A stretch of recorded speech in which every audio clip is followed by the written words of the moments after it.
This episode is brought to you by Red Riding Hood, the manga-inspired take on the classic fairy tale for readers grades K through 2, written by Christina Oxtra. In Red Riding Hood, readers review the classic story in a brand new way, with twists in the story, more diverse characters, and featuring Japanese aesthetics incorporated throughout. Red Riding Hood is part of a series published by Capstone and written by various artists with unique takes on your childhood favorites. Look out for Red Riding Hood, available on Amazon and your local bookstores.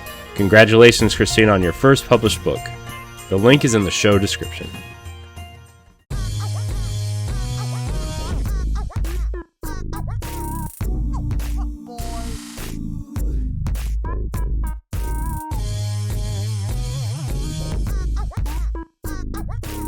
Just let me know when we're recording. We are recording. We are recording. All right. What's up, everyone? Welcome to Crossroads Podcast, the PlayStation voice of Boss Roads Games. I am LaRon, and I am joined by the squad, which they are known by Nelly. And from Land Party, there's Logan. What up, y'all? And boss man himself, Corey. I'm still here. Hey, it's because we won't let you go. We love you, Corey. You insert yourself into this thing, and you are now part of the clan. So I mean, I've inserted myself into the show like a foot goes into the sock. Nice and I don't know. I'm done. I don't even know where to go from there. Now, if it's an Odell Beckham sock, it might have a little squish to it. Look, speaking of, the Browns looked like an Odell Beckham fetish this weekend. Just gonna throw that out there, and it was not fun to watch. It was probably about as gross as it was entertaining for everybody who wasn't a Browns fan. I mean, the first pick was amazing. Okay, all right. So let's go around the room real fast. How did everybody's football team do this weekend? We lost 38-6. All right. Yeah. That's trash worthy. That's a good week for the Browns. So whatever. Okay, Logan, how'd your team do? So my Bears won in fourth quarter fashion. My Chiefs won, obviously, and then my fantasy football team kicked ass. You making money? You making money off of that yet? A little bit, maybe. Okay. Maybe a few dollars or two. Nelly, how'd your team do? I don't watch football. Okay, I'm the college football guy here. My Seminoles couldn't stay within 3 points of Georgia Tech. They lost. They lost. They lost. Was it 21-16? I think. Yeah, it wasn't as bad as the Big 12 getting swept by the Sun Belt. They went 0-3 against the Sun Belt. Oh snap! Bad. Oh snap! See, this is like the part of the show that my cousin needs to be on because she's a hardcore football fan. Where's she at? I thought she was in the chat. No. I live with another cousin who loves football. Okay. All right. So if y'all ever want to do it like a sports podcast, I go and get her.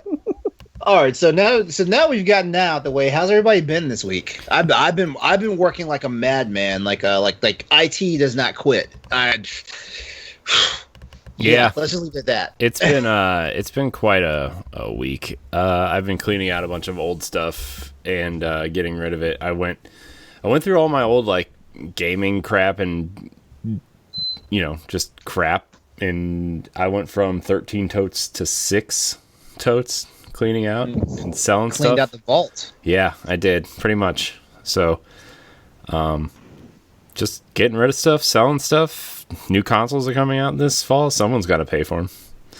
Mm-hmm. So I would like to thank the person who. There's lucrative ways that you can make that money. You have to clear it through your wife first, but Yeah, she goes to bed at 9. What happens after that is up to me. So. Feet pics. Yeah. It's clearly not doing great though. If you're having to. Yeah. I have to fund my OnlyFans by selling all my old crap.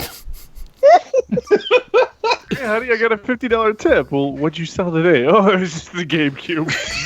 No, to be fair though, I did sell a copy of Illbleed, the Dreamcast game, for $155. And are you for real? Yeah, and I sold today I sold a Master System with 12 games for $160.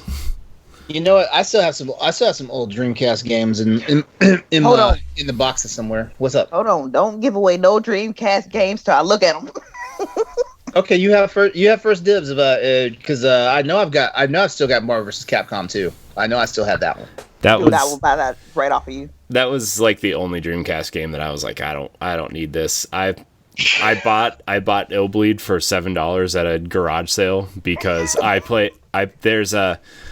so Game Informer does this thing called used to do this thing called Super Replay where they play through old bad games and stuff, and one of them was Blue Stinger, which I have actually really fond memories of. I remember that game. Yeah, yeah, that really bad like Resident Evil clone. Yeah, you're stuck on an aircraft carrier.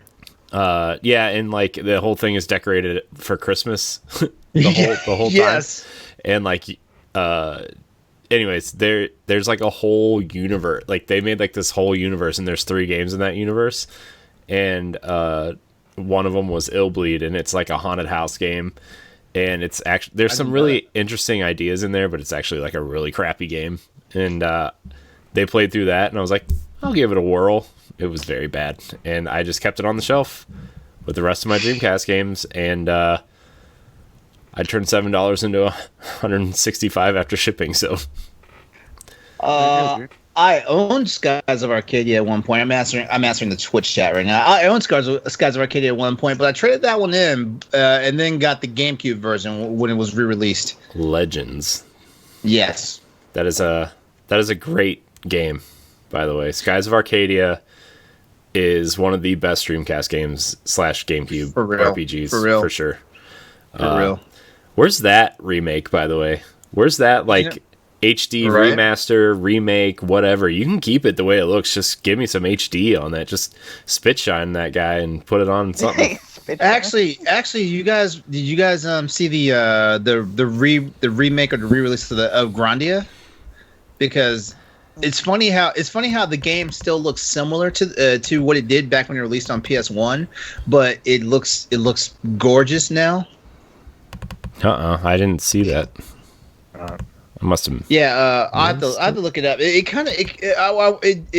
I want to say it slid under the radar, but the only reason why I found out about it is because like a friend of mine who's like a hardcore Grandia fan, like he was like, hey man, he was like, get this, and I was like, what is it? And he sent me a link, and I was like, oh, Grandia, they're remaking it, and yeah,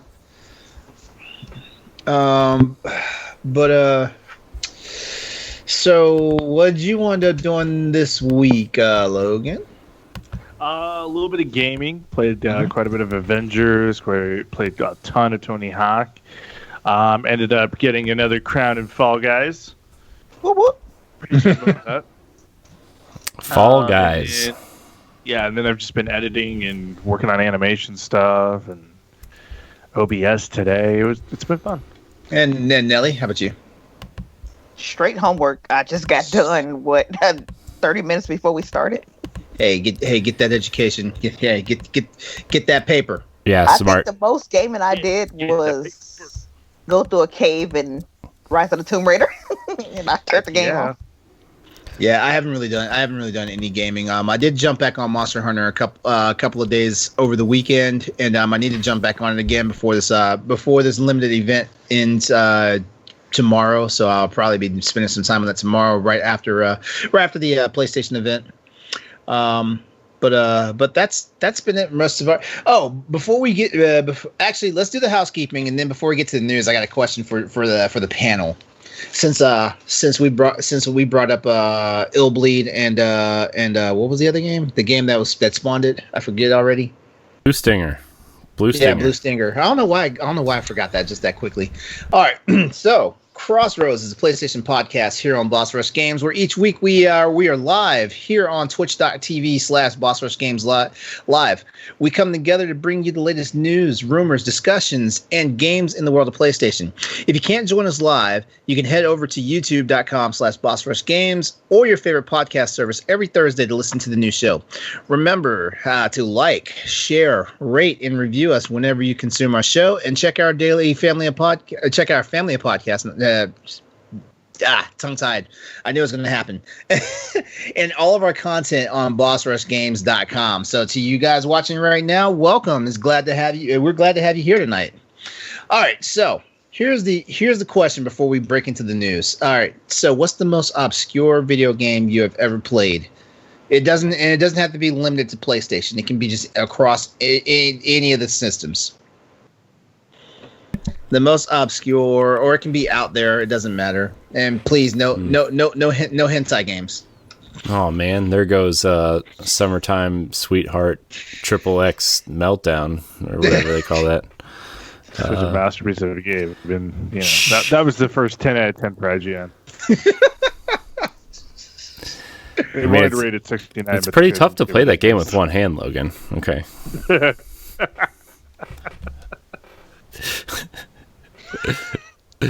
Oh man. I was trying to You guys invited me on this show. Okay, I just want to remind you that that's what happened. I am happy to have you, Corey. That makes one of us. No takers on this obscure game thing. Most obscure game. I don't know. I'm pretty vanilla when it comes to my gaming. Yeah. There's a time where I played like weird games on PS2, like that. There's a giant mech robot game called Rad. I remember that game. Robot something destruction or whatever, and it's like you're these little kids and you're driving these remote control robots, but they're like taller than skyscrapers and they're fighting each other, but you see it from the kids' perspective. Mm-hmm.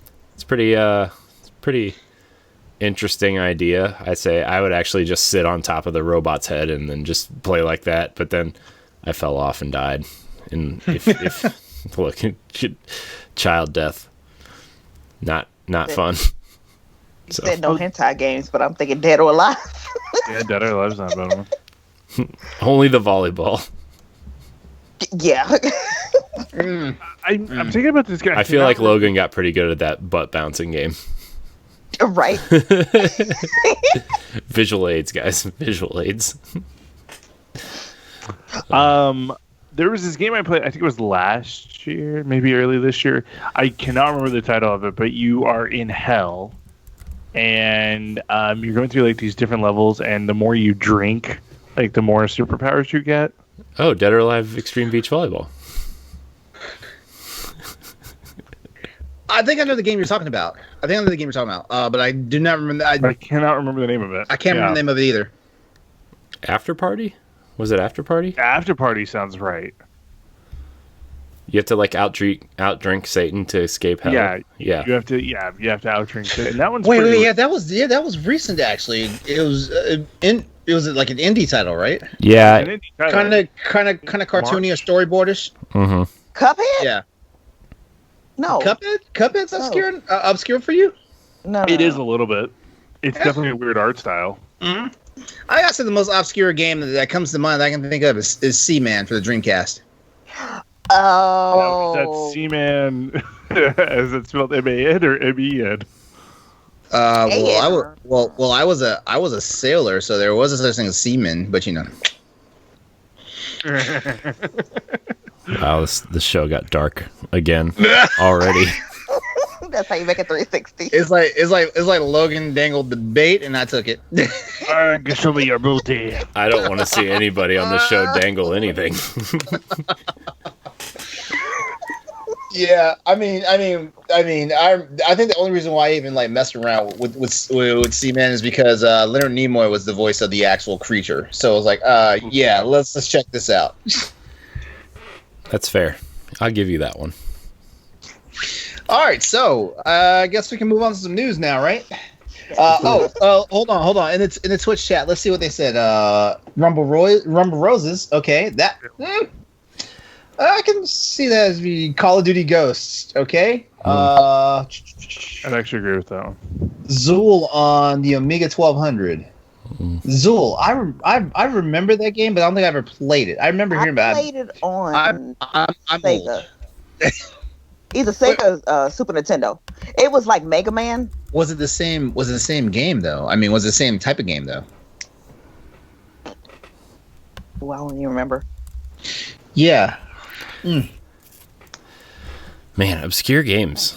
I'm sure there's like something I've played that's obscure. I just can't remember it because it was so obscure. Maybe we should. I'm also thinking Busby. Maybe we should. I don't know why. Which one? Busby. Oh, I remember that. Oh, how about on if anyone remembers on PSP, there's a game called Chili Con Carnage. It was basically okay. Chili Con Carnage. What was Chili Con Carnage? I gotta look it up. But it was basically there was a game that was on PS2 and Xbox. And basically they stripped the skeleton of that game, and they stripped the skeleton of that game and put it on the PSP and turned it into something really whacked out. Chili Con Carnage was the game. The original game was called Total Overdose. Remember that one? Total Overdose was a gunslinger's tale in Mexico. That was the original game, Total Overdose. They stripped the skeleton out of that game and turned it into like just a pure like mayhem like game on the PSP. And I mean like that it when you talk about obscure, it had some of the most let's put it this way. The beginning of the game starts out like you go visit your dad who works for the DEA, and a Mexican cartel put a hit out on him. So you bring your dad a present as a box full of kittens. And while he's sitting at his desk, like playing with the kittens and stuff, all of a sudden this big what's those like the backhoe things, like those big things that they drive on farms and like it just basically cuts down all the wheat and stuff. Oh yeah, a tractor. That thing cuts.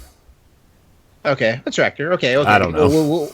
no. Yeah, I don't think that's that thing just runs. That thing just runs through the building right where your dad's at, and the cats and the kittens, and that just is a preview of how wild the game gets. That's definitely obscure. I don't. Yeah, it's crazy. Harvester. Yes. Oh, Harvester. I think that's the little machine you're talking about. I did play the Conduit on Wii. Oh no, that's Wait, big now. Sorry, I'm the sorry. Harvester. Which one? What game on the Wii? What game? The Conduit. The first game's actually really fun. It's a first person shooter. Mm-hmm. It's kind of like Metroid Prime, Halo-esque. Like it's just kind of like you kind of like play through some alien war, and then the second game gets really weird where spoilers for the end of the Conduit 2 definitely left it open for a cliffhanger, so I'm waiting for that Conduit 3 on Switch someday, where George Washington and Abraham Lincoln come through this portal in space marine suits and want you to come fight the alien forces on their mothership. Yeah. Okay. That happened. And then we got Codename Steam for 3DS, and that's probably where the Conduit ended. Conduit 1, though, really legit Wii game, though. Second one, meh. Although I think it would have been cool to like play some sort of weird Gears of War ripoff on something with Abraham Lincoln and George Washington in these space marine suits. Actually, no, you mentioned Busby, and it's on the list of the 30 worst PS1 games of all time. I believe it because I think they try to bring it out for the Nintendo 64. Ooh, it looked terrible. I think Bubsy gets a bad rap. Who doesn't want a trash talking cat who collects yarn balls, guys? Come on. Okay, I got one more obscure game for you, and then we're going to go to the news. You guys remember a PS1 game called Incredible Crisis? No, I do not. Oh my god, Incredible Crisis! Basically, you're playing as this Japanese dude. And he's having the worst day ever. And basically, you gotta get him out of situations. I mean, he's literally like escaping from a building that's trying to fall on him. All sorts of crazy stuff like that. An office party that goes bananas and things like that. And you got to keep the guy as calm as possible because if he wigs out, like that's when everything gets crazy. Sounds amazing. I wonder why we never got a sequel. No, because the same group that did that did Mr. Mosquito. Oh, well, we didn't get a sequel to that either. So, all right. Let's go ahead and roll out to the news. All right, so this breaks my heart every time I see it, but we have to talk about it. Kenna Bridge of Spirits has been delayed to 2021. God, I hate to hear it. Right now, it's tentatively scheduled. The Ember Lab title is tentatively scheduled for first quarter 2021, which means we could probably see it anywhere between February and May anywhere between that time frame. The announcement was made on Twitter, noting that the move to working from home due to COVID was what caused the development to slow down. Which that's a given in this day and age right now, because a lot of businesses, not even just video game companies, a lot of businesses are feeling like some of the I'm going to say the burn just because from having to shift from like a professional office environment to the daily changes of working from home and separating home life from professional life and stuff like that. So it's very foreseeable that something like this could happen. Yeah. What do you guys want to say about it? Take as much time as you need to make this game perfect. Yeah, it's it's like the first game on PlayStation that I'm actually like really looking forward to. Like, yeah, I'll play Spider-Man. I'll probably play Ratchet at some point. But until Horizon comes out, the Kena is like the game that across all the consoles, like it's just like the game that I'm most excited for, and I want it to be as great as they can possibly make it, and if they want to take all the time they need to make it that way, then go ahead. I'm willing to wait for a great game, Yeah. So I'm excited for it. I'm really looking forward to this game. So they do need to take their time on it. Mm-hmm. Yeah, in my reaction video for the PlayStation 5 event that happened a couple of months ago, like if you guys watched that, you guys are like, wow, he just became a bumbling idiot about this game because where that game can we was watch sick. That? It's on my YouTube channel. As a matter of fact, I will throw it up in the chat shortly here. But yeah, like I basically fanboyed, about the game, and it's for a studio that we don't really know a lot about, So yeah, so I was really bummed to see the news. Let's see. Ember Lab released that they are overwhelmed and humbled by the positive response and outpouring of support for Kena Bridge of Spirits.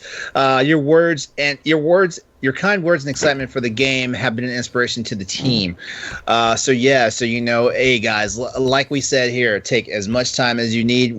As a matter of fact, we're fans of delays until the game is right, because as gamers we would prefer for like the finished product to be out there and it's just the masterpiece you guys want it to be, as opposed to a rush job and everyone's like, oh, the game's broken, or we know that you guys were in a rush and you couldn't finish the stuff. So yeah, we're behind you 100%, Ember Lab. So yes, take the time, do your thing. Right. Mm-hmm. Yes, this game could easily be a game of the year candidate, just on the short little bit that we've seen, and so take as much time as you need to make this thing awesome. Yeah, and Kena is set for release on PlayStation 5, PS4, and the PC via the Epic Games Store. So just keep your eyes out on it. If you guys have not seen the trailer for it and things like that, as before the show ends, I will put it in the Twitch chat for you guys to check it out. All right, so I know Logan's ready for this topic. Because this is about one of his favorite games, Fall Guys. Yeah. So apparently, Fall Guys players are teaming up to combat cheaters. Team games have. There's a headline from GameSpot saying team games have never been more unfair. When there's a schism that the gamers are teaming up on you for cheating, as well as the game itself, like because a lot of games have like anti-cheat tech going on. So when you've gotten past anti-cheat tech and the gamers know that you're doing something, the fact that they're jumping on you, that makes for a glorious time. Yeah. All right. It's always funny because like. Not to bring this game up, but like Destiny is actually having the same issue with PC players, which is like part of the reason why the game isn't crossplay already. And like the PC players are like really trying to combat PC cheaters right now too, and it's really fun to watch like the stuff on social media taking place with that. Like what's one of the things that's happening? Oh, like lag switching for multiplayer matches and stuff, and like cheesing some certain things and aim assist bots and everything. So it's your basic shooter stuff on PC. Yeah, the shenanigans on there though is crazy. Like even their own teammates are turning against them. So it's like hey, like we will sink the whole thing just to make sure you're not cheating. Yeah. It's just the more care that they put into this game. I mean, this game's got a great support staff to it, and so anything that they can do to help, because I've seen cheating going on plenty in the games I've been in. It's like, it's getting old. It's like, I get it, you want to win, but at the same time, if this is what you have to consistently do, come on, man. Well, I'm just gonna put it like this: like, if you have to cheat to win, you're a bad gamer. I mean, and I don't mean a bad gamer as in like bad behavior. I mean, you just suck at games. I think the only time I use cheats is in GTA. That's just for fun, but no. Rockstar encouraged you to use the cheat codes and stuff like that. Oh, yeah. They encouraged you, like, and stuff like that. You know, like that's different. I'm pretty sure like there are really no exploitable cheat codes that you can use in the online mode, right? I don't think you can use the codes in online. I think it's only single player. Yeah. So, yeah, I didn't even know like people were cheating in Fall Guys until I read the article. I was like, well, mainly it's the PC version. Like most of the times, the consoles you can't get away with a lot of stuff. But you know, and in all honesty, I remember hearing there was a lot of talk about as more and more mainstream console games were making their way to the PC, that the developers were worried about that stuff like that. So it's great to see the actual community combating this stuff. I mean, I'm a PC gamer, and every now and then I'll run exploits and stuff like that. But typically, I run exploits to where it's not in a multiplayer environment and things like that. You know, like I'm trying to make sure that, honestly, I don't like being called a cheater. So you know, like I don't even want to put myself in that situation. But also, you know, I'm not trying to ruin anybody else's good time. And you know, I've seen where someone comes into, like when I play Monster Hunter, I've seen when people come into a game and one shot a monster that has like over 40,000 HP. Which means like you're supposed to be fighting the monster for at least 8 to 10 minutes before you can kill it, and they come in and one shot it, and it just ruins the experience for you for the rest of the players in there. So you know, I'm just not a fan of doing it online and multiplayer. Like I'll play it in my sandbox, you know, in the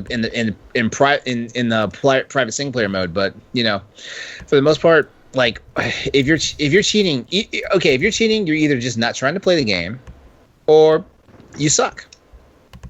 Or you just trying to ruin somebody else's experience. I've had that too. Oh yeah. Exactly. Gaming trolls, yeah. So you know, like, hey, everybody out there, you know, playing Fall Guys right now, just ruin a cheater's night. You have my permission. Yeah, do it. people suck, man. Yeah, that's why we can't have nice things. Yeah, Mediatonic has announced its upcoming plans to combat cheaters on wait, that information just passed. It was on September the 6th. The studio said they're expanding its current detection software and adding the same anti-cheat system as Fortnite. Now, how good does it work on Fortnite? Because I don't really play Fortnite. I don't play Fortnite. I don't play Fortnite. Okay. I don't really play Fortnite either, but like from what I have been playing, what I have played, it doesn't seem like all that terrible. But again, I don't really play Fortnite, so yeah, I'll put it like this: given that the Fall Guys developers actually took to their Twitter and actually apologized about the cheating problem, which that's terrible, because like they care so much about the community and stuff that they actually have to get online and apologize to the community for people who are engaging in bad behavior. That's ridiculous. Which isn't their responsibility. I mean, I appreciate them doing that, but like it's not their responsibility to apologize. Like, yeah, you want to combat that stuff, but you can't get everybody, and it's not their fault, you know. Exactly. Yeah. So, it's my opinion. Yeah. All right. So here's the big news. And this is the topic that I think we all want to get to tonight, because it's going to be an exciting day tomorrow, the 16th of September. Sony's PS5 event is set for tomorrow, and man, oh man, like, I mean, we could have just made this entire episode rumor control based on this one topic right now. Could have. Pretty much. But speculation is that we will finally get the PS5 pricing and the release dates by tomorrow's event, which starts at 1 p.m. Pacific time. Wait, PDT? Wait. Yeah, Pacific. Yeah, Pacific time. Yeah. Yep. All right. So let's dive into this. I was running through the other topics, you know, as fast as we can, so we can spend a major chunk of our time on this. Let's talk. So what do we? we've been speaking about the prices for a while. What do we finally think? What do we ultimately think the prices will be tomorrow? If they trying to compete with Xbox. Yeah, I mean, because I think Xbox is what, $299? The Series S is $299 and the Series X is $499. Mm-hmm. Wait. I mean, $499. Yes, that's kind of cheap. So that is cheap. That's the same price. That's the same price as a Switch right now. I think the advantage that PlayStation has over Xbox at this point in announcing prices, even if that digital box is more expensive than the Series S, is the fact that it's literally the same box without a disc drive.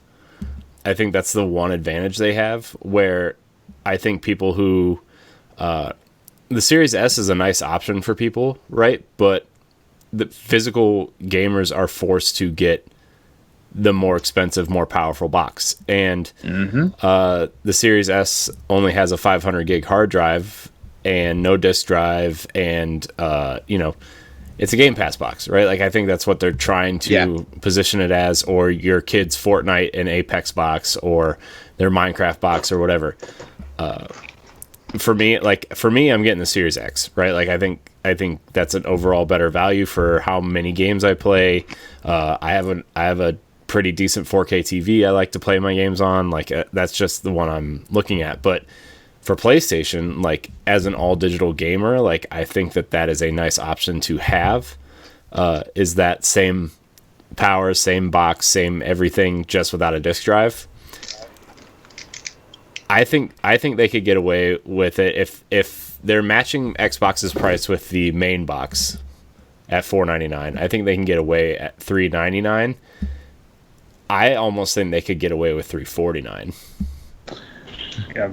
I think 350 is what I feel comfortable with for the digital console. Just to like, I know they're going to lose money on the digital box by selling it that way, but like, to compete with Xbox, I think they could get away with $399, but I think the smart move would be to go $349 and make it $349 with like Spider-Man, extra accessories. Is Sackboy at launch? The Sackboy game? Did they say? We'll probably find out. I don't think it's launch.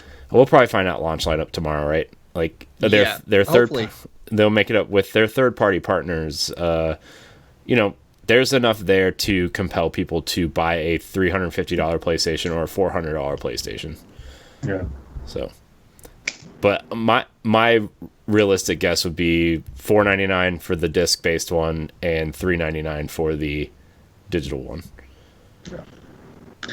I'm going $499 with $350 for the digital. I think that they're going to come out there with the $350 price tag just to kind of get that leverage over Xbox of, hey, you can get our actual next-gen console with no compromise. Aside from a discless, which that's what I was planning on getting anyway, and just pay $350 for it. I think that's a great way to undercut Xbox, which is totally a Sony move, and yeah.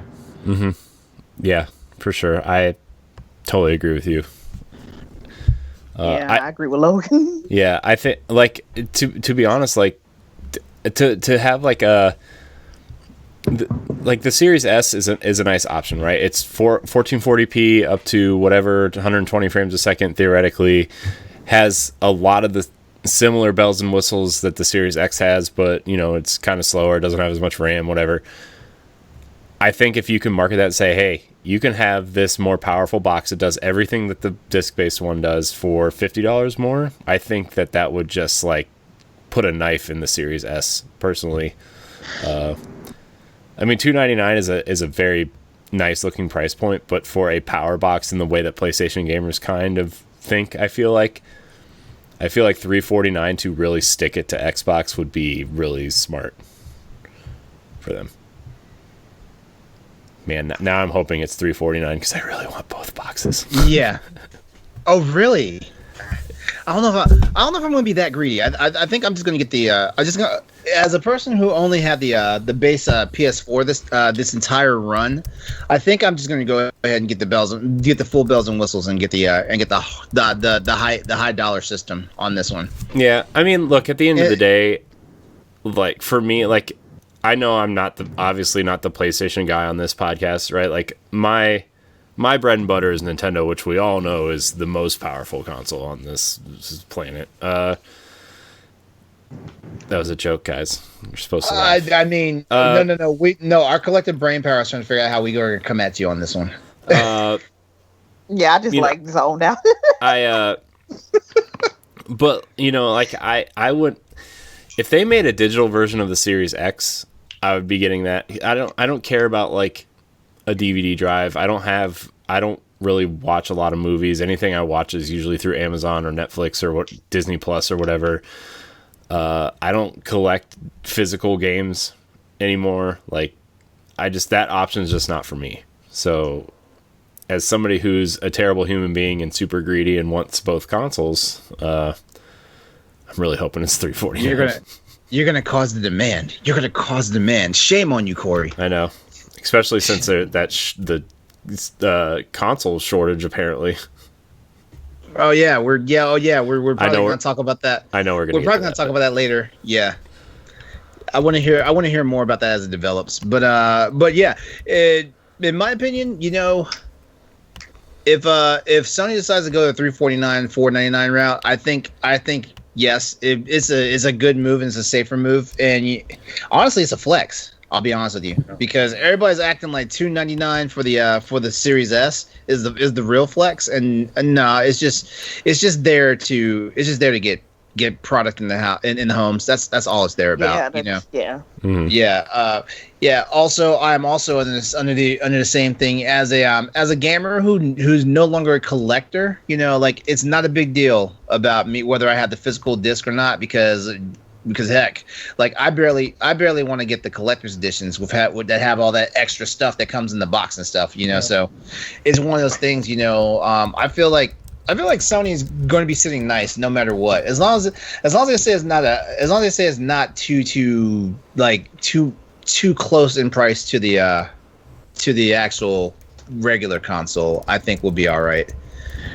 This is going to be the console cycle that ends GameStop. I mean, digital sales and digital consoles is going to be just such a convenience. And I know. Go ahead. Oh, sorry. Just to like pick your brain a second. Like, GameStop's offering the all access for Xbox, like through GameStop. What's going to happen if they close during that 2 years?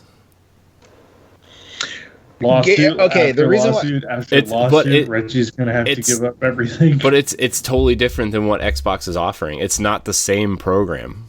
Like, it is. Oh, really? Let me look it up. It is the same program, but it's through GameStop instead of through Microsoft. So it's a gamble. Was it GameStop? GameStop's doing a Game Pass Ultimate? They're doing the Xbox All Access program, but through Isn't that just a financing program? It is, but they're doing it through themselves instead of through. But see, they would still have to be using like a Wells Fargo or somebody else to back it up. They're doing it through their GameStop credit card, which every time I go in there, they try to sell it to me, make me sign up for it. Honestly, I feel like if people keep buying digital, then GameStop is going to close regardless. Mm. Well, that's just it. Actually, Sony drew first blood on GameStop with that, because I want to say about 3 years ago, they stopped allowing GameStop, the retailer, to sell the actual redeem the redeem cards for a lot of their titles and stuff like that. As a matter of fact, I think the only thing you can buy in GameStop, and I could be wrong because I haven't walked into GameStop in years, is just the currency cards and and of course the subscription cards for PlayStation Plus. I don't think you can get actual digital. I don't think they can do digital sales through GameStop anymore for Sony. Yeah, Sony removed digital game sales. You can still buy the gift card. They've removed it from Amazon, Best Buy. So it wasn't just okay. No, so it wasn't just okay. Okay. Yeah. So it's gonna be. I'm just from an outsider standpoint, I'm super fascinated to see how GameStop survives this. I just don't think they are. I mean, I don't either, but I want to see what kind of weird stuff they're gonna try to do to. Yeah, as a former employee of GameStop, I'm here to watch it burn. I would love to just hear stories, Laurent, of your time at GameStop and what stories are floating around that are true and what aren't, and like how they just treated people. You know what? I didn't sign an NDA with these guys, so here I'll put one out there. As a I was an assistant manager. No, I was a store manager at the time this happened. You guys remember when Deus Ex, when the Deus Ex game came out for it was on PS3 and Xbox 360 and PC. Okay. Human Revolution. Yeah. Yeah. Was that the first one? Mm-hmm. Oh yes. Yeah. Sorry, my love for Deus Ex. I'm sorry. I played it on Wii U. I have it on Wii U. Okay, so that. All right, so that game came out, and I can't remember who it was at the time. There was a platform. There was a platform coming out that basically was going to be like Steam and whatnot. It was called OnLive. Yeah. And anybody who bought any of the copies, whether it was PC version, PS3, Xbox 360, anybody who bought any of those versions of the game, would get a free trial. It would be a 1-month trial to the OnLive subscription service. The morning these games came out, the games come out, and of course we put them on the shelves. And, we put them on the shelves so gamers know that they can buy the game and everything, right? We got an email. Let's see, stores open at 10. I want to say we got an email like 11 o'clock that morning. Store managers got one, and it told us, and remember, the whole one of the big deals about GameStop is like how can you tell if your game is new or used if the packaging is open?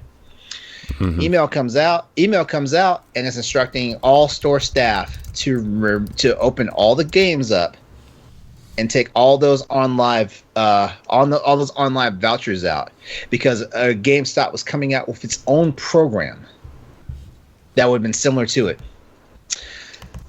I would just say this: as a store manager for GameStop,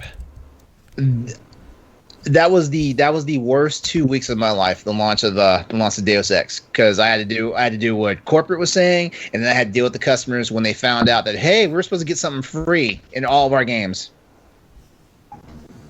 Yeah, that's a little shady. Mm-hmm. Okay, Logan. Sounds awesome. That's just one story. Yo, why do they always, like, you go in GameStop, the line be like wrapped around? Why do they always have like one employee like on the floor? And I'm like, that's because they never get the store's hours. They never get the store's hours. My store, I ran two different GameStops in the mall. Two different times, but I was a mall store manager, and my store I was required to have 11 employees, but they only gave me enough payroll, honestly, to keep 7 people. Wow. Really? Yeah. I am so sorry. Yeah, I had 11 employees. And with the exception of like key holders, so management basically, like store managers, store managers 44 hours, but technically my hours didn't count. So my assistant manager, they would get anywhere between 38 to 40 hours. Our key holders would usually get anywhere from 24 to 32 hours. And then after that, we had to trickle it down to the rest of the staff, the part-timers and stuff like that, because everybody else was a part-timer. Wow. And so yeah, like I had to keep 11 people on my staff for payroll and stuff like that, including the management. But I only ever had enough hours to give to like maybe 7 people if we're lucky. And then sometimes we'd have to wonder if they're going to throw us hours when like big games come out, like Madden and Call of Duty and stuff like that, because then they want us to do like midnight release events and stuff like that. And it's like, where's the payroll coming from that? Yeah. I wanted to work for GameStop too, but I was like, something about them kind of shady. No offense. I don't even go to GameStop anymore. When you're a customer, the idea of working for GameStop seems fun, and technically it can be fun. Like I will say this, I try to make it fun for my staff as much as possible, and I believe, and I'm one of those managers where I believe that you're only your performance of your unit. I call it a unit because I'm ex-military, is only as good as how you treat your staff. So if you take care of your staff's going to take care of you. And my district manager, who was my boss, he could not stand how good a relationship I have with my guys, because stood up for my guys. Even when my guys made mistakes, I stood up for them and things like that. When they did something that technically corporate was like, no, put them in the guillotine and stuff like that. I'm like, no, it's a learning experience. Unless they're causing us like catastrophic like loss of property or money, no, this is a learning experience. Yeah. Yeah, my district manager couldn't stand me. That's probably why I only lasted 7 years at the company. Sounds like a Still long, 7 years. Yeah, 7 years seems like a long, I don't know. Seems like a long time to me. It wasn't a career path. I mean, I liked where I was at. It wasn't. I don't know. I wasn't thinking that I was going to retire from working at GameStop. But at the same time, the job. Once you get into management, the job still stays stressful, but it gets a different type of stressful that most people can manage and deal with and stuff like that. Yeah, I don't deal with stress too good. I get aggressive. I'm gonna be honest. Yeah, well, if you work with my district manager, you've been aggressive all the time. District manager probably hate me. But I gotta get rid of her. I'm out too smart. All right, but anyway, let's circle back. Okay, so let's circle back to some more speculation about the. You know what? We're not even going to talk about the dates because I think we're trying to have the dates for what around the same time that PS1 originally launched. Yeah, so we're not really going to talk about too much about the release dates and stuff like that. So we spoke about this a little bit last week. What do you think may be some dead on guaranteed first day one titles? Ratchet and Clank and Miles Morales. Yes. Yeah, I think. Well, I don't know if they'll both come out on the same day, but I think they will come out within the first couple weeks of each other. Mm-hmm.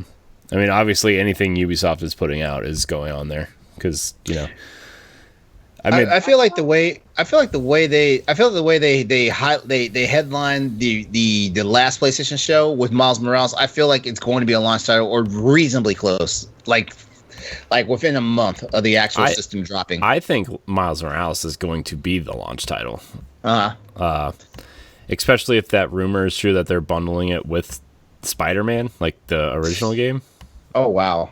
Oh yeah, that would be great actually, because in all seriousness, I would actually get that bundle. Yeah. Yeah, me too. I think that would actually be a really good move for them to, not only combat the price of the Xbox, but be like, hey, look, that game you loved a couple years ago, here it is again, but also great new story. Please buy us. We're here for you. Yeah, I actually think that's would be a baller move to do. Is hey, we got a 4K update for the game that you love from 2018. We got the pseudo sequel / spinoff for it coming at you launch day. You just buy it. And I guarantee you, if the bundle comes out and people snatch it up the way it is, we will see a re-release of God of War. It's good. Or go ahead. Oh, I was just gonna say, I think a lot of those games are going to get some sort of PS5 treatment, especially the top tier ones. Maybe not Horizon because the sequel's so close, but God of War, Spider-Man, Ghost of Tsushima, Last of Us. Maybe even something like Concrete Genie maybe gets a spice up. I don't know. Oh yeah, that would be nice. Especially because I know it didn't really sell well, but if you release a game at launch, they always do pretty well. And I think a re-release of Concrete Genie might give that game a little bit of a boost. Because from everything I've heard, that game is pretty fun and unique. Where was I at? I you guys just started talking about this last week, and I'm like, where did this game come from? I hadn't even heard of it. It's from who? Pixel Opus. It's Pixel Opus. It's a team it's a team within Santa Monica or San Diego, I think. From their it's San Diego. Yeah, and they've been doing some cool stuff, and I think Concrete Genie is it was the one game I wanted to play last year, and I just didn't get around to it on PlayStation. And I think it's really cool. I really hope it gets a second chance. Okay. I want to play it. I saw it at PAX, but again, the line was wrapped around it, so I didn't get a chance to play it. But I looked at some gameplay. To be fair, I would like to try. everything at PAX, there's a line wrapped around everything. The Don't only even- game that. Go ahead. Oh, I was just saying, don't even try to go to the Nintendo booth. I stood in line at the Nintendo booth for 3 hours, and I got there right when we were like some of the first people there. Dude, that line for Luigi's Mansion, Yeah. Well, Oh, dude. wild. when I went to PAX, the big games on Switch were like in the Switch booth was the Crash trilogy, Dark Souls remastered,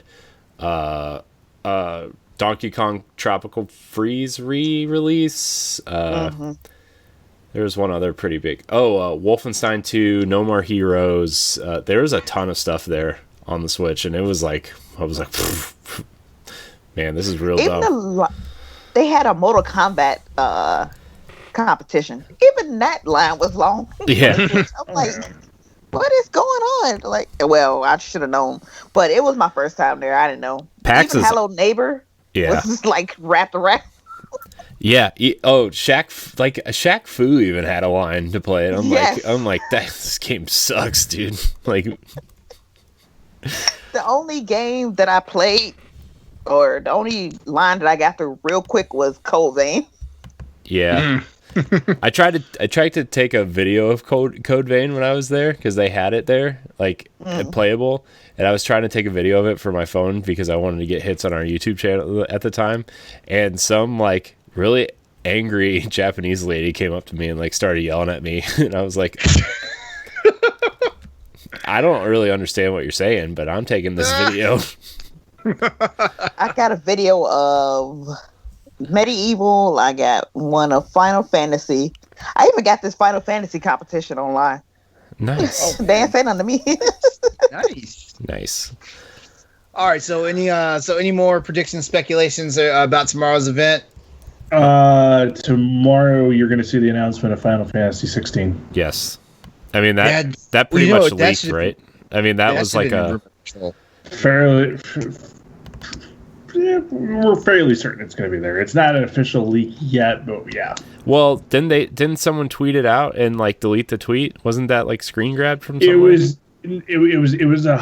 they were excited for the panel, and apparently, or they were excited for the event. Normally this person only tweets when something's about to happen. I'm excited for the return of CEO Kaz Hirai Twitter account to make some sort of Yes. just like one-off thing and then goes away for 5 months. Yeah. Oh man, that account is great. I miss that account. Yeah, I've interacted with that one. So I interacted with that one so much. What was it? What was during which event? I can't remember which event it was, but I said something, and then that account like latched onto my tweet, and then from there, for it was like a few months, it basically was a love affair between me and that Twitter account because we would just go back and forth about stuff. Everybody attack you for no reason though. It is what like, it is. bring it. It is what it is. It is what it is. Yeah. So by the way, guys, we will be live tomorrow with our reactions on that tomorrow. We just watch our Twitter space. We will let you guys know the specific times and things like that, and we will be live with our reacts. I know for sure it'll be me, you, Logan, and you, Nelly. Corey, you're probably not going to be on that one tomorrow. I will not be on the show tomorrow. I have parenting to do. Okay. So Yeah. And then we do have a member of Land Party joining us. Oh, great. And the myth, Austin Campbell. Oh, great. Austin's gonna be cool. on. Man. Austin's gonna be here. Yay! All right. Well, Okay. I guess that means Ed misses his shot one more time. At this point, it's just going to become the gig of like, oh well, we forgot to invite Ed this week.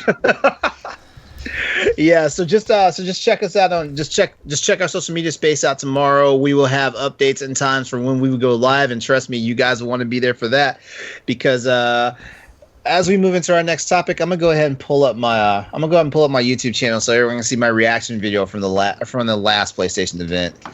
And also Boss Rush Games also has a PS5 reaction as well. So go to our website and check us out. All right, so guys, next topic is the recap of Ubisoft Forward. Now, Logan, you and I already had this. Actually, the three of us, you, me, and Corey, we had this conversation about this over the weekend on the Boss Rush podcast. We didn't give it a letter grade, which is good because I didn't catch enough of it, so I automatically gave it a D plus. What's your letter grade, Logan? C. Without Watch Dogs. Solid C. Like I said on Saturday, is like of the 5 things that they talked about, 3 of them I really liked. 2 of them absolutely could not care less about.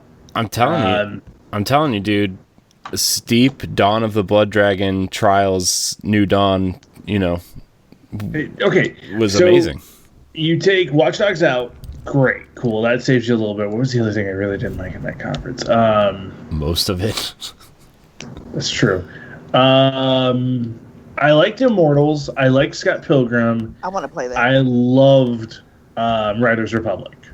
Riders Republic was the big win coming out of it. There's something right there before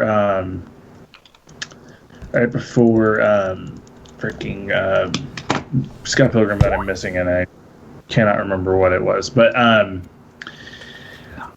there was a lot that I liked, but then they spent literally 15 minutes on Watch Dogs Legion, and I'm sorry, Watch Dogs Legion just does not have my attention. This game is just getting overhyped for all the wrong reasons, in my opinion. You mean you're not excited to play as Aiden Pierce, the iconic protagonist from the first game?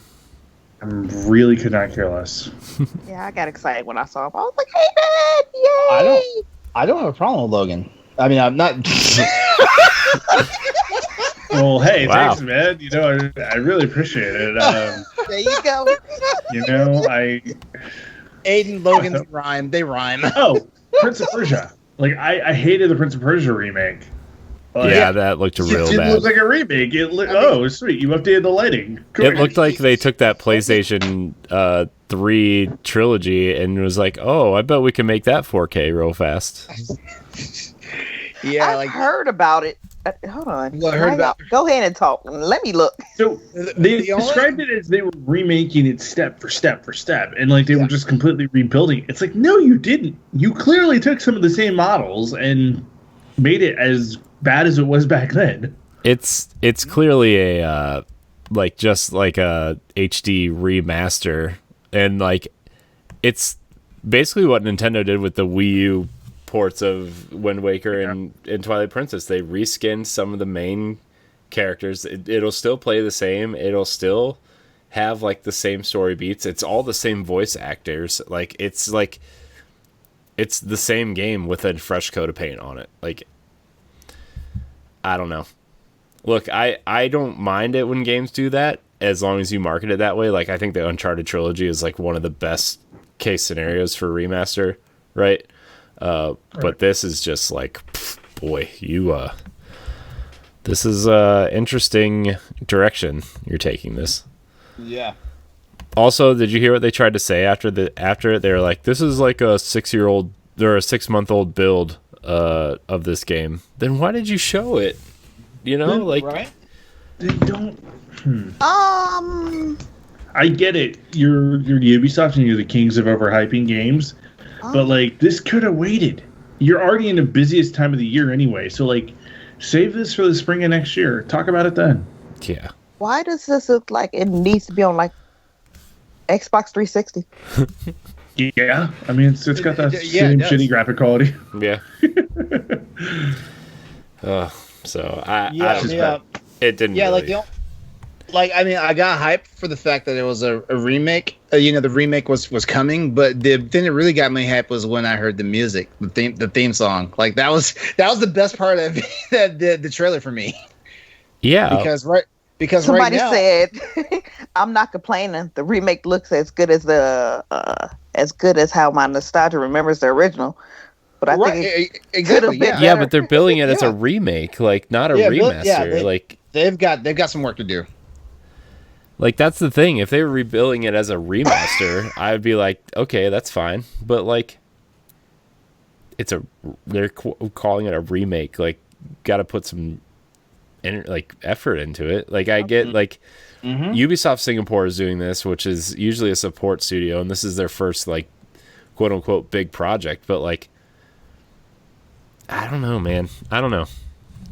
One more good comment. Ubisoft needs to press and hold R1 to turn back into time and remake this remake. Ooh. Nelly, you're the best. That's dirty. That's I'm dirty. just looking at some of the back, just some of the comments. It's a pretty good one. Not gonna lie, it's a good one. So just All right, so let's just run through the games really fast. Division 2 was the summit trailer for Division 2 was released. How'd you feel? it's more Division. Far Cry VR, dive into insanity. Sure. Oh, VR here. Ghost Recon Breakpoint. Sure. Didn't I guys tell you the crew too? I told you they were still trying to pimp that game. God, why? No. I told you. Listen. Hey. Give me my Splinter Cell and I'll be happy. You know what? That would be it. But bring back Michael Ironside. I don't want Eric Johnson doing the voice of That's Sam Fisher. Sam Fisher is Michael Ironside. Yeah. To be fair, Michael Ironstein does have cancer, and I guess it's pretty bad. Oh well. Okay. He does? I Yeah, didn't know that's that. why he didn't do it in Blacklist, because he was going through cancer treatments. But he did voice him in the recent Ghost Recon expansions. Yes. So And I fangirl so hard. you know what? I'm back to it. Michael Ironside, no excuse. All right. I'm terrible human. I'm sorry. Did you guys watch the Agos: A Game of Space? What did you guys think of that? It's Oculus Rift. No, I don't. It Okay. looked like I wouldn't do it. Yeah, I mean, but hey, everybody can show off their sweet moves again with Just Dance 2021. yeah. I want. No. It's not on the Wii. I will not be playing. It's not on the Wii this year. You do not. Switch, PS4, Xbox One, and Stadia. What? No Wii? Dang. Why no do sale. you abandon this? This is the whole reason Just Dance gets the spotlight. Is it's still making a game for the Wii? I still like Dance Central better, but that's just me. They don't even make the Connect anymore, so. Yeah. No Wii, no sale. Immortals: Phoenix Rising. Wait, where were we talking? Didn't we spend a big chunk of time on the Boss Rush podcast talking about that one? It's Breath of the Wild in Greek mythology. Cool. I'm actually really excited for the game, but like, I want to play that. That's I'm gonna wait to see how reviews take it, and wait till it goes on sale 3 weeks later, the way all Ubisoft games do. that sounds about right. Yeah. Or I'll just wait for it to come to Ubisoft streaming platform. Yep. Let's see, and we already did the Sandstorm remake. Rainbow Six Siege. Cool. Neat. Still going. How about Burrito. Hyperscape? That game. Every time I see that there's too many other good battle royale games. every time I see that game, it just looks like it's trying too hard. It is. And it's like Chevy truck drivers, you know? Like they act like they're better than they actually are. I'm gonna go there. I'm from the Midwest. All right. Hyperscape looks okay, but like the little bit that I played, I'm like, there's much better battle royale games. Like if you really want one, I mean, Apex, Fortnite, and freaking Yahtzee battle royale is a little bit more entertaining. It's just okay. All right. We already talked about Watch Dogs Legion. We already talked about Scott Pilgrim. Which, you know what? I'm probably guaranteed to buy that on the Switch. Yeah. That's actually a day one buy just because I love that game so much and I really want to play it again. Yeah. As a matter of fact, Scott Pilgrim. I could have sworn I had that on PS3, but when I checked my backlog recently, I couldn't find it. So I'm not sure if I actually ever bought it, if I just played it on someone else's system. Nice. And that pretty much is it. Well, Riders Republic, that's the last game on this list. it looked like that was like honestly the most exciting thing they showed, and I'll give it that. That's cool. The spiritual successor to Steep, like I said. Yeah. Steep, Trials of the Blood Dragon, New Dawn, Odyssey, Plus. All right, so I guess that pretty much does it for the Ubisoft Forward recap. I mean, ultimately, okay, I was a little harsh on it, especially considering I only saw one thing for it, and that was the Prince of Persia stuff. But honestly, just based off of what conversations I have with other people, like there were some things that they dropped the ball on and stuff like that. And but it's kind of Ubisoft's thing, like like there's always a lot of stuff that they underwhelm on, and there's always a lot of stuff they overhype. And y'all need to scale back the hype of Prince of Persia until we see something a little bit better. That's all I'm going to say. Yeah. Yeah, please hold out on that, please. Yeah, just let's... Yeah. Okay, Ubisoft, this is your boy Exodus 803 talking to you right now. All right, listen. Like, if you guys want to be able to sell the Prince of Persia remake at $60, it needs to look like a $60 game. If I think it's only $40. Oh, okay. Okay, well, if you guys want to sell it for that price, and then right now it doesn't even look like a $40 game. If you catch my drift, I mean, it looks like I would just go on my Uplay account for the PC and just play the one I already bought. I bet that game gets delayed. I'm not even kidding. Just by the way people are reacting to it, like I bet it gets. But we are fans of delays of games as long as it comes out with a quality product in the end. Which is why I hope. Wait, that game is coming soon, isn't it? What, January. is that like? Yeah, like oh man, it might get delayed.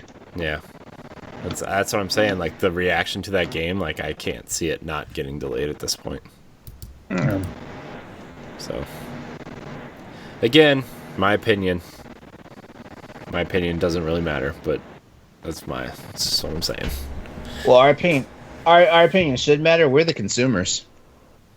It should, but shareholders matter more. Yeah. Oh yeah. That's true. Yeah. Well, yeah. Consumers never trump shareholders. Lame. That's the truth, brother. All right, so that's all the news topics for us. So we've got a big discussion topic. Nelly, do you want to run it, or actually it was Logan's topic. So Logan, do you want to have the chair? Let me take this chair. All right. It's nice and comfy.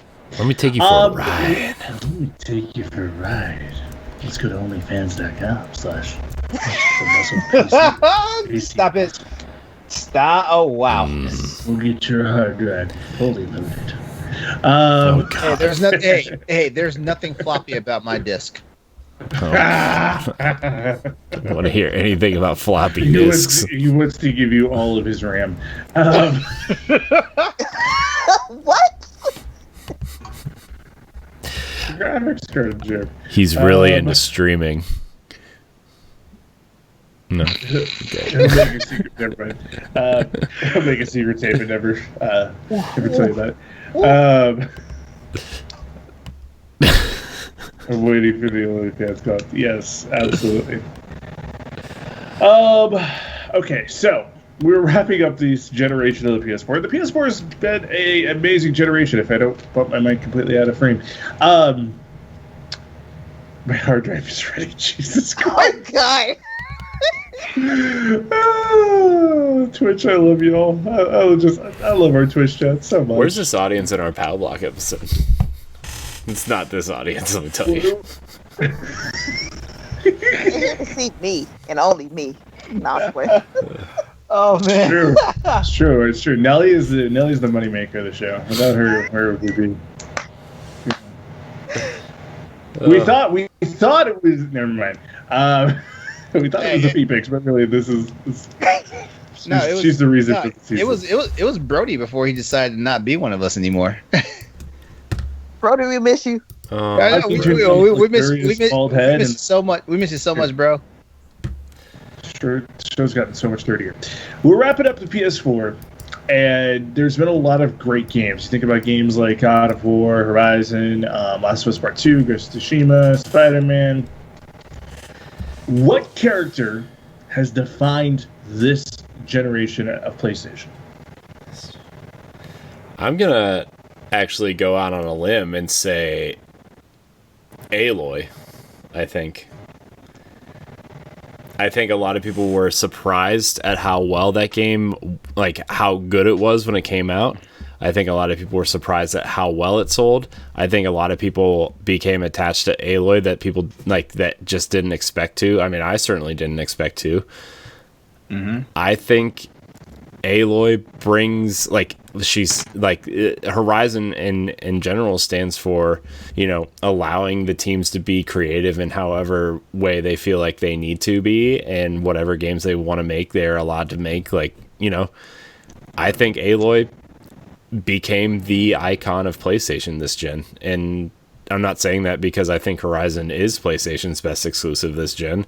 I'm saying that because of what Guerrilla did from going from a, you know, pretty okay first-person shooter series. I don't think Killzone's a bad series, but they created a world and a character and lore and just a world that was unlike anything we had seen up to that point outside of maybe The Last of Us, right? Like, I think, I just think Horizon stands out above a lot of the rest of the games. Like, yeah, God of War was amazing, right? Like, I think God of War is amazing, but Kratos has been around for so long, and I think Kratos is like a secondary character at this point in the PlayStation lineup. But I don't know. I feel like Aloy was just the character that really started the whole, like, every image you see is like Kratos, Spider-Man, and Aloy now. Every image, and like Ellie sometimes, but like every time somebody's talking about PlayStation, they're like, that's the image you see, you know? That's the image. The blue background with Spider-Man and Aloy and Kratos. Of course, I'm not going to say anything bad about Aloy because, I mean, Horizon is my favorite game. I will also make a case for Kratos because this was the generation that saw a new definition of Kratos, where you see him as the father figure, you see him completely undone from the God of War character that we knew before. It reset that franchise into a way, like, when I saw God of War come up before Barlog's interpretation a few years ago, I was like, okay, whatever, it's another God of War game. I can't freaking wait for God of War 2. And a huge part of that is Christopher Judge's performance as Kratos. I think he absolutely nailed it. He taught us so many life lessons. You look at, I think Aloy is a great example too, because Aloy really did speak to the empowerment of what the PS4 was, as society, as we're looking at it, as you know, we're seeing more gender equality issues come up and everything. Seeing a strong female lead play such a dominant part in the world right now, I think it was absolutely cool.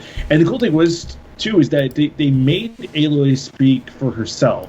She didn't have to have strong side characters. She had Selenis, which was great, but like, the reason you love Horizon, aside from the beautiful world and the weird creatures, is because you really feel for Aloy's story, and you feel for her heart and this sense of wanting to know these deep secrets. She's very easy to connect with, I think. Yeah. Like, because I think a lot of people want to, especially, like, you know, people want to be accepted. People want to feel equal. They want to feel like they are, you know, they have some sort of purpose, and to watch Aloy kind of explore that and find it, and like, it was just really easy to connect to her. And like, yeah, God of War, you can connect to Kratos in different ways. Like, I started playing God of War before my daughter was born, and I finished it like after she was born, and like, it was actually easier to connect with that version of Kratos after my daughter was born, because like, you see him teaching and you know, protecting and you know, all these things that a father would do, right? And controlling his rage when he would get frustrated when Atreus would do something stupid or whatever. Like, I see that, right? Like, I get frustrated at my kid all the time, but like, she doesn't know any better. She's 2, right? But like, learning how to control that anger or the frustration and turn it into a teaching moment was really relatable with Kratos. But Aloy was just more like a more well-rounded, relatable character, I feel like. Yeah. Yeah, I will honestly say that, in my opinion, it's also Aloy because, in all seriousness, like every time you watch like campaign ads for PlayStation and stuff like that, you always saw something with Horizon Zero Dawn in it, and it seemed like Horizon Zero Dawn was like their highlight. It was either in the middle or it was basically at the end, and it always had this nice parting shot of it at the end that was just amazing, and it showed off this lush world. And yeah, like the team at Guerrilla. They did a phenomenal job on this, and you know, also, I would also say like characters like Ellie or Kratos were in there, but in all honesty, Aloy was like a new, fresh character for the console generation, and I think that's honestly what edges her out for me as far as like what edges her into the top spot for me, because everybody, you know, even Spider-Man was like the freshest IP that I've seen in a long time. But Spider-Man still is somebody's legacy character. I mean, I think that was the big problem with Xbox this generation, right? Is like they didn't have anything new, and the stuff that they did have new just didn't hit the way that, you know, those devs probably wanted it to, or Microsoft wanted it to, right? Like, yeah. And seeing the legacy of Halo, and as much as I love Gears, right? Like, I love the shift in direction. I actually think Gears 5 is the best thing Microsoft has ever produced. Like, I think that game is phenomenal, but like, you're still dealing with legacy characters, right? You're still dealing with a legacy franchise, and to see Guerrilla come out of Killzone and make Horizon is just yeah.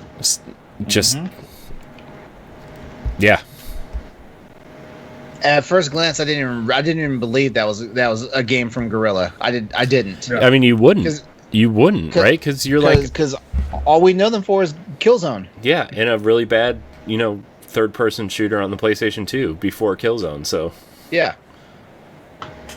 I mean, don't get me wrong, Killzone's a fine franchise. Like, I think Resistance is better, but you know, Horizon's just, I think Horizon is PlayStation's best exclusive this gen.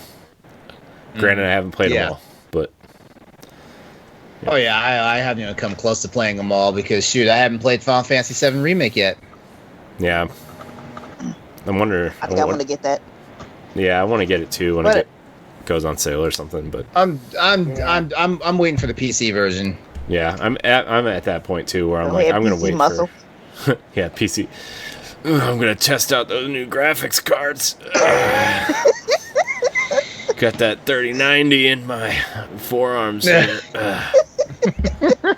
My biceps are so big. You know, it's been a long day. Okay, I'm tired. Leave me alone. No, it's okay. I will show you my feet. Again, this show has the 1940s rule to it. All right. While we were talking about Nelly, did you want to have any additional words on this, or are you also in agreement as Aloy? Actually, I do think it is Aloy. I am definitely a sucker for strong female leads. So if anytime I get to play as a female, I am extremely happy, especially because it's their old feet. Oh boy, did you do this one? And I lost my train of thought. Anytime we can get a strong female lead, I just take to that, especially as a female, because I still get looks like, oh my god, you're a gamer, you're female. And I'm like, you should be way past that mindset. Oh wow. So yeah, anytime we get a strong female lead, I'm just gonna automatically gravitate towards her. So can we put Aloy up there in the ranks of Lara Croft, Samus Aran, and some of the other Jill Valentine and some of the other great females? I would put her. Yeah, I would definitely put her in there. I'm waiting impatiently. Patiently. Well, it's great to finally announce that OnlyFans.com/Crossroads, a PlayStation podcast, is now available. For the low price of $4.99, you can see feet. And for some odd reason, I'm also this is just old school. I'm still thinking Crash Bandicoot as well for some. Well, Crash Bandicoot was the unofficial mascot for PS1 era. Yeah, I know. But when we P- got the reboot, it was like, hey, Crash Bandicoot. So it's PS2 era. I don't really know who might have been the unofficial master. It'd be Nathan Drake. Well, that's PS3. That's PS3. PS3. But PS2, who would it have been? I feel like PS2 was the wild. Was Jack. I think that's when Kratos was introduced, right? Yeah. Wait, was Infamous a PS2? Yeah, it was. I think the first one was. No, the first one was PS3. Definitely No, it PS3 was because that PS3. was the free game they gave out for PS Then it would Plus. be Ratchet and Clank. Ratchet or Jack and Daxter? I would say, as much as I love Jack and Let's see. Daxter, We had Jack and Daxter. We had. I think Ratchet. Ratchet, just for the simple fact that Ratchet is. He's still had the going. longevity. He has the longevity. Yeah. Because let's see, we had Jack and Daxter, Ratchet and Clank, God of War. Shoot, those are the main ones I can think of. Yeah, because Uncharted was. Rumble Boxing. Now let me stop. Oh God.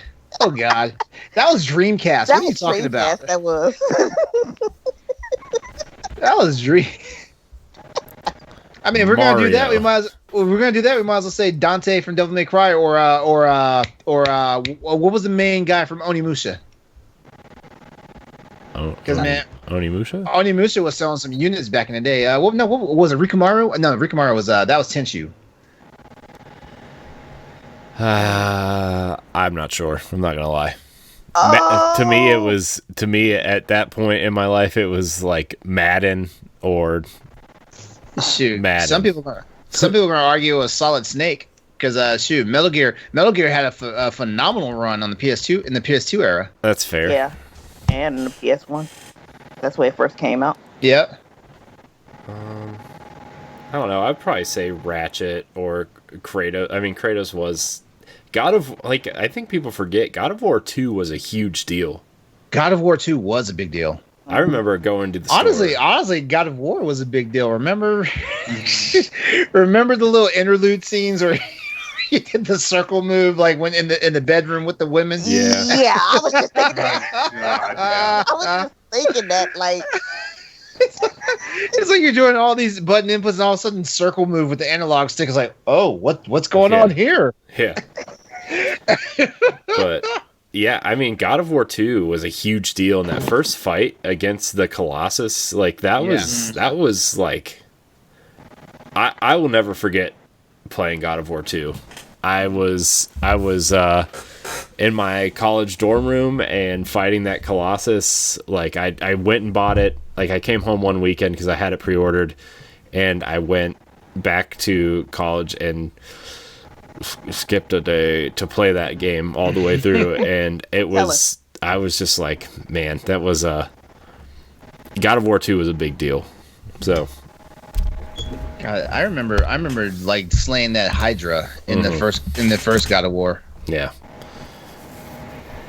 So. Or was that God of War 2? No, it was God of War 1. It was the first. Okay, it was the first boss fight at the end of the boat wreck. Yeah. Man, God of War. Where's that HD remaster for like? They kind of did the death on the PSP and the PS3. I mean, yeah, but I can't play it on my PS4 or PS5. And I'm definitely not playing it through PS Now. I tried to play Ascension through PS Now, and let me tell you, it was rough. And I have great internet. So. All right, so rumor control. Let's. Are you ready to get into it? Let's do it. Do we have any? Honestly, I feel like it's There's a topic in here, so we might as well run with it. Basically, there's speculation of like the launch titles may go up in price by another $10. Well, not the launch. I'm sorry, the overall pricing for brand new games with this new console generation may go up by $10. So everything shifts to $70, like straight up. Well, didn't 2K already say that their games are going up $10? 2K already said yeah, that. 2K already said that, but nobody else has seemed to jump on that bandwagon or even volunteer and say, "Hey, we're doing it too." So, what do you guys think? Do you think $70 is the new price point? I hope not. I really just cut my I'm game okay down. with it too. I think so. I think so just because games haven't gone up in price since Games have PS3. since PS3. Yeah. Yeah, games have gone prices since PS3. Yeah. So, and just the way like development is going and how much it costs to develop I was a just about to game, say that. and how how far motion capture and acting and voice acting and actually acting out in the motion capture suits and like graphical fidelity and engine work and like just the work. Hundreds of people, if not thousands, work on these games every year, and like you're telling me that $60 average $60 a pop for a 2 million unit seller is going to pay for that? I don't think so. Yeah, that's true though. So yeah, I feel the same way too. Go ahead, Nelly. I'm about to say, especially if you are putting in the work and the time, you do want to get paid for that. It's kind of like us just working everyday minimum jobs. Like, we are like, where's our raise? We've been doing this for a while. So I can respect that. I understand where it's coming from. So, and like, I understand like some developers get money off the back end or bonuses based on whatever. And, a lot of that cost doesn't go to the developers. Some of it goes to the marketing team and whatnot. But like, I don't know. Sometimes I like feel bad when I like that. I think that's why I stopped buying used games in general. Like, just because like none of it went to the developers. And I remember, I forget what game it was, but I bought a game used, and like the next week the company announced that they were going bankrupt. I'm like, oh no. I was like, I feel so bad that I bought this game used. Still played it, but Chad's like, I'm not paying $40 for Sands of Time remake. Not if it looks like that. No. Not if it look like. Dude, that better be a PlayStation free month or free. Yeah, that's going to be a PlayStation Plus game. Oh, you know it is. If it comes out in January, it'll be PS Plus in June. So June. Nope. Yeah, I feel like $70 is probably if it's a reality, like because of development costs and everything like that. That was where my logic came from it as well. So I'm glad somebody else on the panel is speaking about it too. Plus, we're already seeing it technically anyway in these digital deluxe editions and super duper pooper editions. Like it's like Assassin's Creed Valhalla has a $129.99 version. A digital version that's that much, right? Like, we're already seeing it. It's just they're hiding it in different ways. So with season passes, microtransactions, battle passes, it's already here. It's just like taking that next step to say, hey, here it is for real. Sorry. It's kind of like playing the Sims. So you buy the Sims. Yeah. It'll be like $10, $20. Each pack is like, okay, you get 3 packs for what, $40? And then they be like, oh, we got these little extra ones for $4.99. So it's gonna add up right off the bat. Yeah, aren't there like 4 different levels of like expansion packs that you can get? There's like a content pack, there's like a real expansion pack, and then there's like a clothing pack or whatever. Like, there's all these different things that The Sims does to you to get you in. It's like, like that Star Wars pack that they just released that pops up every time I start my game. Yeah. By the way, Star Wars is coming to The Sims. You want to buy it? You want to buy it? You want to buy it? Buy it. Lightsabers. Buy it. Are you telling me that? All I'm saying is it's going to get dangerous when you put a Sim in a bathroom with a lightsaber and no toilet. It's going to get real sad in there real quick. Someone's going to Qui-Gon Jinn themselves. Oh no! Oh no! He was one of my favorite characters that didn't last too long. I know. The 2 best characters in the prequel trilogy died in the first episode. So. Wait. Which? Oh, Darth Maul and Qui-Gon. Well, I guess Darth Maul is technically not dead, but we thought he was at the time. So. Okay, so Qui-Gon for sure. And who was the other one? Darth Maul, but he technically didn't die. Okay. But Okay. In my head canon, he died because I don't watch any of the cartoons or anything. So. Oh, you should, man. The Clone Wars was the Clone Wars was good, but the Clone Wars got hot when the new season happened last year. And of course, like Star Wars Rebels was just the show. But if we're gonna talk about how characters got done dirty, like General Grievous in Episode 3, like he got done dirty. Yeah, but 'Cause nobody liked him. That was the problem. Oh, I liked him. Oh, oh, oh. Okay. Okay, I know.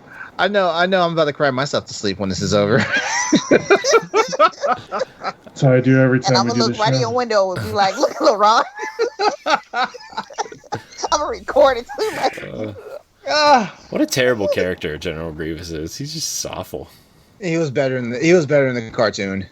I Yeah, he mean, was. most of these characters are. Let's be honest. Yeah. Well, honestly, the big thing is Clone Wars basically like had enough time to like flesh out the characters. So these characters you saw in the individual episodes, like they kind of like flamed out real fast, where they had like a flourishing life, in the cartoon series. Yeah, I think the only redeeming quality of the prequel trilogy, honestly, is Obi-Wan. I think Ewan McGregor as Obi-Wan he's like amazing. I can't wait for this 8-episode mini-series on Disney Plus. That's why I was so glad when I heard that he was reprising his role for the mini-series. I was happy. Yeah. Mandalorian starts October 30th, by the way, everybody. Yeah. Yes. All right, so looks like it's time. I guess we can wrap this up, huh? Yeah. I guess. Hey, we're doing pretty well. All right, so let's go ahead and do the roll call. What have we been doing? We kind of already said what we've been doing for our lives earlier at the beginning of the show. But anybody been playing anything? Rise of the Tomb Raider. Avengers. It's a great game. Rise of the Tomb Raider is the Tomb Raider game, by the way. It's amazing. Love it. I am enjoying it. I love Jacob as a character. I'm not gonna spoil anything. You almost did. I did. Spoilers for a 6-year-old game at this point. Yeah. Oh, it's so good though. I got back up on Monster Hunter for a couple of days, and I'll be back on it tomorrow too. I've just been playing Avengers, trying to get through that story. I've been playing the Iron Man section, and it's okay.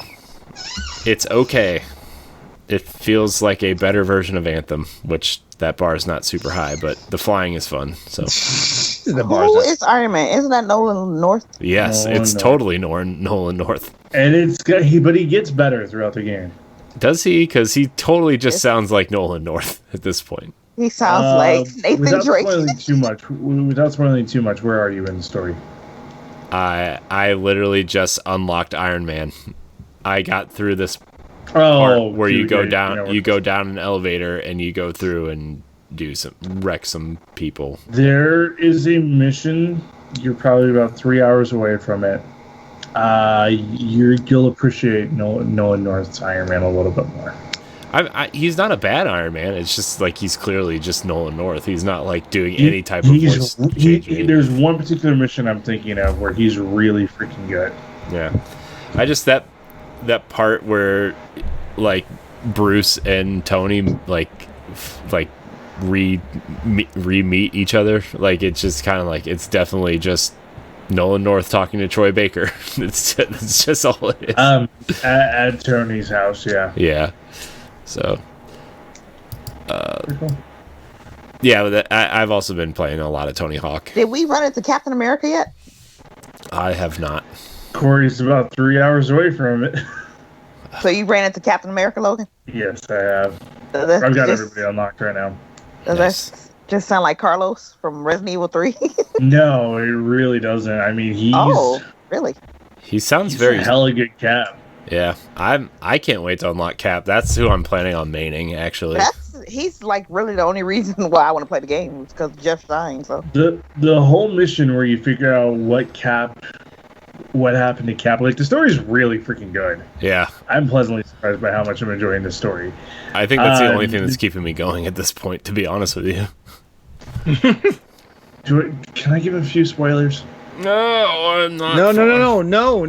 No. Maybe next week we'll spoil some stuff. Don't do that.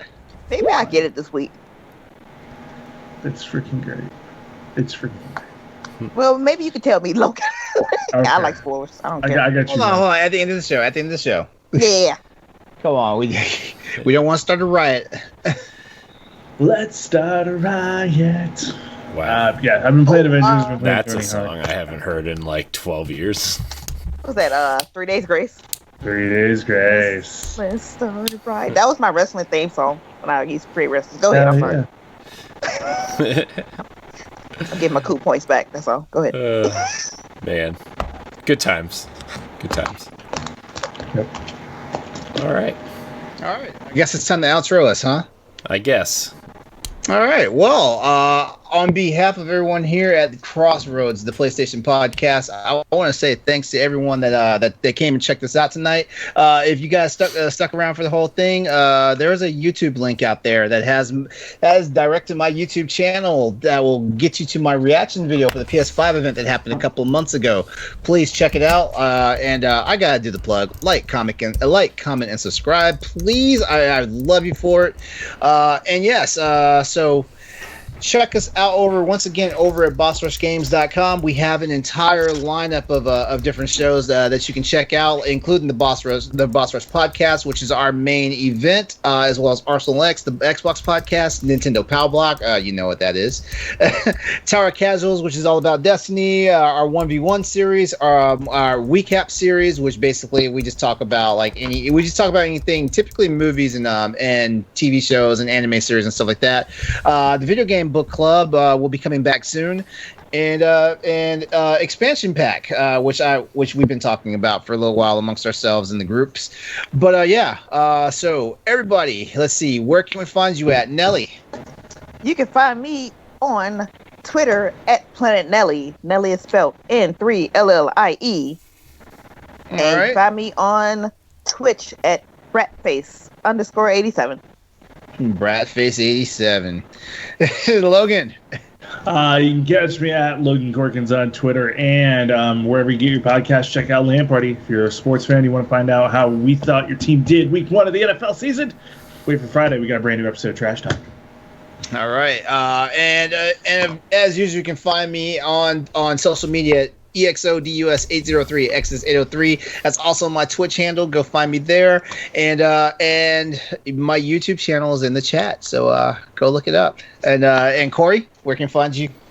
You can find me at I am Corey in HD on Twitter and Instagram, and a plethora of content here on Boss Rush Games. Now, can I ask you a question? When the Xbox Series X comes out, are you changing it to Corey in 4K? No, it's Corey in HD because my middle name is Hudson and my last name is Dierig, so it's just a play on. Oh, that's so clever. Yeah, Hey. I wanted I'll give just you credit for creativity. I wanted just Corey in HD, but some Black Ops 2 YouTuber took it in 2013 or whatever and tweeted 4 times and still has it. So my actual name shows up the way it is. It shows up as Laron D on my profile because I was like, oh, it sounds like I'm a video game villain when we put it like that, Laron D. Especially when you spell my name the way it's spelled. yeah, well. Oh God, Logan, you know what? Just end the show. All right, everybody. I'm trying to control it. Thanks for hanging out with us tonight. We appreciate it. We love you. Check us out at all of our different shows. Our Twitter is where was it? Our Twitter is PS_Crossroads. Yeah, so you can now come and hang out and interact with us over there on social media. Oh my God, these guys are losing it. These guys are losing it. So I'm just gonna go ahead and say goodnight. You guys have the password now, so. Oh, that's why they're losing it. Okay. God. Oh, jeez. All right, everybody. I'm going to Have bed a good now. night. It's been fun. Yeah, I'm going to bed. Take care. We'll see you next week. Mwah.